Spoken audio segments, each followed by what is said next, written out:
So Eugene is still salty about that mover costume from the Sages.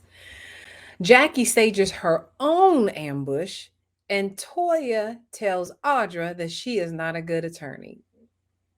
Let's talk about it.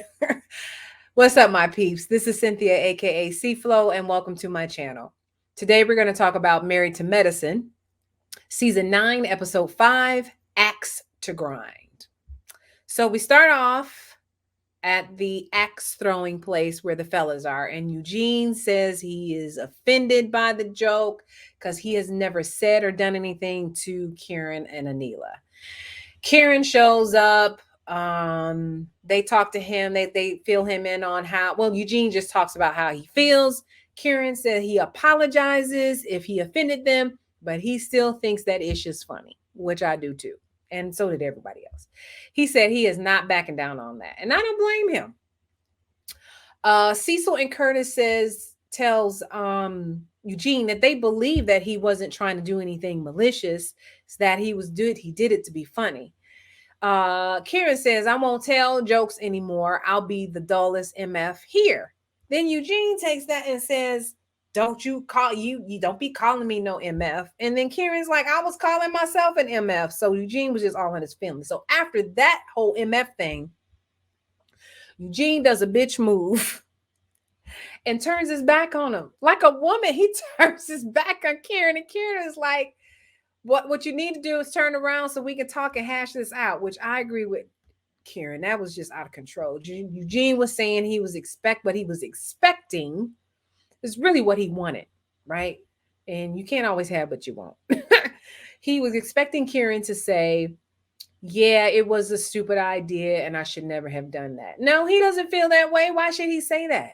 Like, anyway, Damon chimes in and says some scripture, and then he talks about how the women used to talk about and say things about him all the time, and that through the years he's had to develop some thick skin, and that what anyone says doesn't bother him.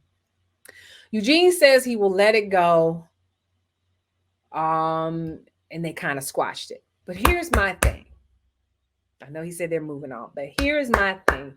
Eugene is butthurt because they do move.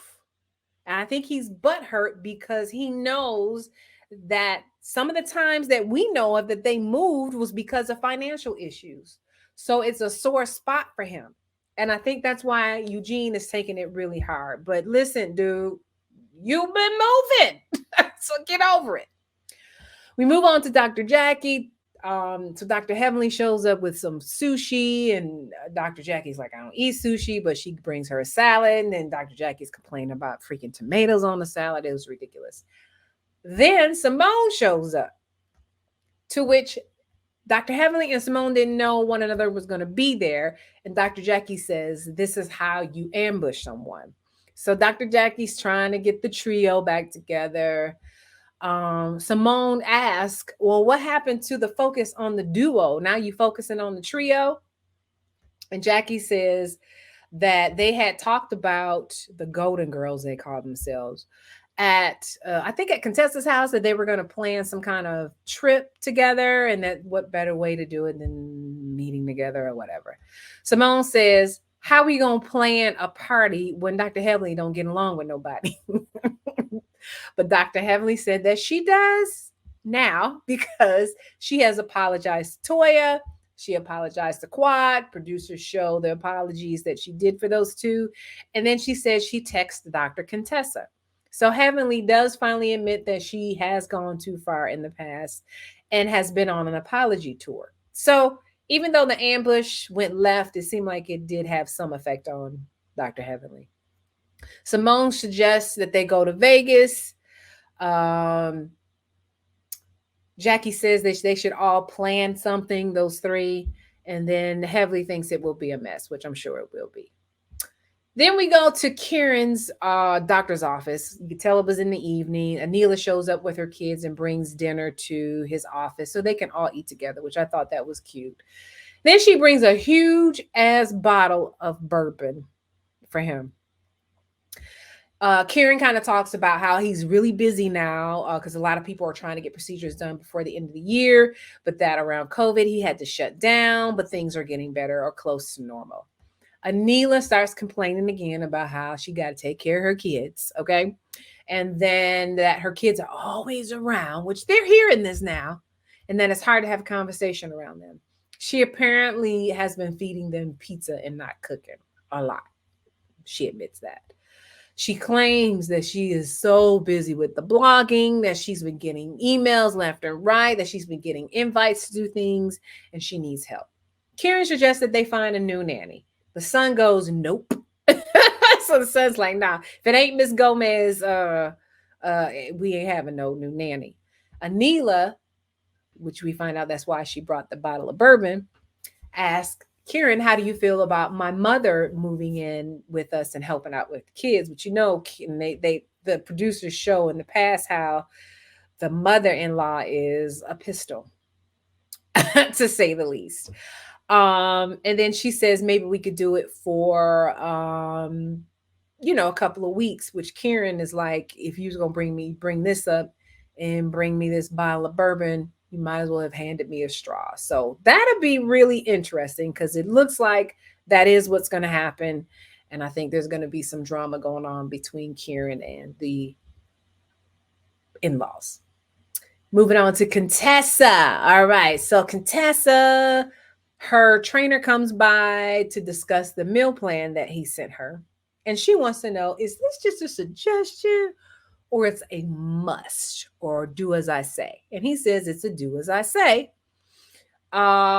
Because he pretty much guarantees her that she'll be in the winning circle if she follows this plan. She said it's going to be hard to stay away from sweets because she's an addict. Contessa tells him about the Vegas trip and how that's going to be hard because there's food everywhere in Vegas, honey. They be feeding you everywhere. There's buffets and all kind of stuff. And she's concerned that she can stick with the plan. But the trainer says it's easy to follow the plan, even on the trip, and gave her examples of how to do that. As he's measuring Contessa to see where she's at, her daughter comes in, giving him the evil eye. And I think Contessa asked, why are you giving him the evil eye? And he said, because he threw out my Halloween candy, which I don't blame little mama, which he did. Then we move on to Dr. Heavenly. Dr. Heavenly's friend Audra comes by, and apparently Dr. Heavenly had invited Audra to the Vegas trip. Audra brings up that she's heard some things about Heavenly, talking about people's marriages and just people that she know. Dr. Heavenly says she didn't mean to hurt Contessa, but that she considered Contessa a friend and that she is hurt and sad. Audra says, well, where do you guys go from here? So Dr. Heavenly says that she plans to apologize to Contessa during the trip. Audra says, what if she wants to fight you? And Heavenly said, I haven't had I haven't had my ass whooped in a while. So that was a little lighthearted. Contessa says she's excited about the trip, but not really because Heavenly's going to be on the trip. Contessa reads us the apology text that she received from Dr. Heavenly and says the problem is Dr. Heavenly apologizes and says these things in private, but when she's in public, it's a whole other story and she don't trust it. Which is true because I think throughout the years, Dr. Heavenly has proven that she is a flip-flopper or wish-washy or whatever you want to call it. Everyone arrives to the airport. Jackie tells Simone and Heavenly that she can only secure 7 rooms. So 2 of the 3 of them are going to have to share a room. And Dr. Jackie decided it was going to be Simone. They get to Vegas.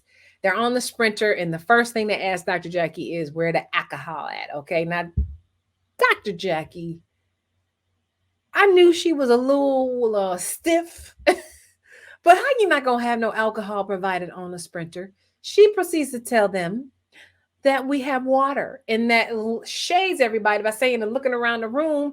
I think that water will help everybody.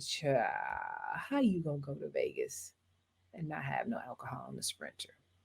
Anyway, they ask Audra something about turning up, and she says she turns up at home, and then she starts shaking her ass, and then Carrie's touching her butt. Carrie seemed to enjoy that a lot, to say the least. They arrive at the hotel. As they're driving up, they see, hey, there's an a liquor store across the street from the hotel. We good. They head straight to the lobby bar and get drinks. Toya says a toast, and she says, here's to learning about relationships and getting and having a good time. Which I was like, why they let her do toast? They all go to Jackie's presidential suite, and Dr. Heavenly is not happy because she finds out that there's two separate rooms, like on one side of the presidential suite and one on the other. And she is trying to claim Dr. Heavenly's room, I mean, Dr. Jackie's room and Simone's room, and she's just having a fit. Jackie passes out keys, and Neela suggests that they play a game, Never Have I Ever, which I played before. It's a lot of fun.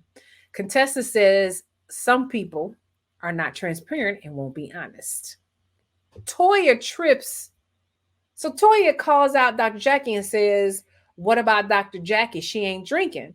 And Audra says, well, she's drinking. She is drinking. And Toya's like, well, she's drinking, what did she say? Ginger beer, like it's an issue. So she's saying that Dr. Jackie, she says to Dr. Jackie, why you get all special privileges? Now, how is it a special privilege because she decides that she ain't drinking? Are you saying it's a special privilege because she's not going to get drunk when you guys are playing Never Have I Ever? You already know Dr. Jackie's a little stiff and she ain't going to be drinking too much because you have to drink if you've done the thing that someone brings up. And then Toya tells Audra that she is not a good attorney. Now, this is when Toya shows her dingy side. How this woman is not a good attorney because she says Dr. Jackie has a choice as whether or not she wants to drink alcohol. Help me understand. If y'all understand, let me know in the comments. But that girl, I was like, wow, okay. So she's not a good attorney. Then they start to play Never Have I Ever. And it was pretty entertaining, I must say. Because this episode was just eh. So Simone says, never have I ever beat my kids. You know what? Simone and Contessa drinks. Contessa was like, heck yeah, I tap that butt. And they drink. Then someone said, oh, I think it was Anila. Anila was really into this. Never have I ever had a threesome. Simone drinks, and Contessa says, oh, not yet. So she starts to drink, and they're like, no, you're not supposed to drink if you haven't.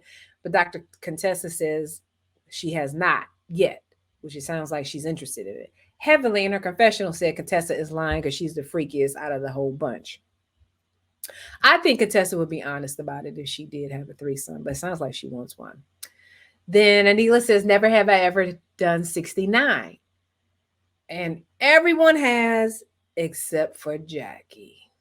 Jackie says in her confessional it's the height difference, which probably so, but Jackie, you haven't dated anyone prior to Curtis. I'm like, you haven't, Curtis isn't your first, I'm assuming, so you've never done it anyway. Never have I ever had bad credit. I forgot who brought that up. And let me tell you, Contessa was like, when she was in college, she ain't paid that car note, thought somebody stole the car and it was repossessed. Now, see, that's transparency. Everyone but Jackie admits to have had bad credit in the past. I guess even Carrie too. And we all knew Toya was gonna be on that list.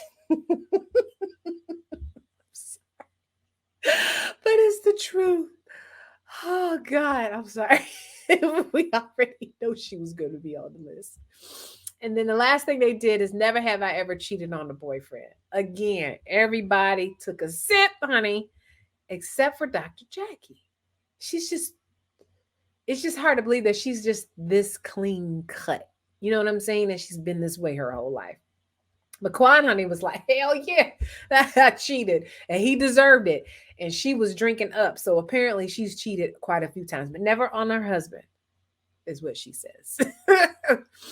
So they get off the subject and they start talking about um, people sending pictures. Oh yeah, Contessa says, do women send the JJ pictures? And apparently people have been sending that. Dr. Jackie said, yeah, she people been sending her vagina pictures. Now I don't know why they sending her these pictures. Are they wanting her to diagnose themselves? Or they want her to diagnose some issues they may be having via a picture? Child, I don't understand that one. Unless they think she's I don't know. Quad then brings up dick pics and how she don't like them. And she gets them in her DM all the time. And it's just ridiculous. Jackie eventually tells everyone, you ain't got to go home, but you got to get out of here. And kicks them out and tells them to go to their room. So that was pretty much it. Not too eventful. I thought the Never Have I Ever was pretty funny and fun. And so far, so good. Contessa and Heavenly was getting along, but I think we see next week that they won't be. So let me know down in the comments how you felt about this episode. Please remember, please remember to like this video and subscribe to my channel. Until next time, peace.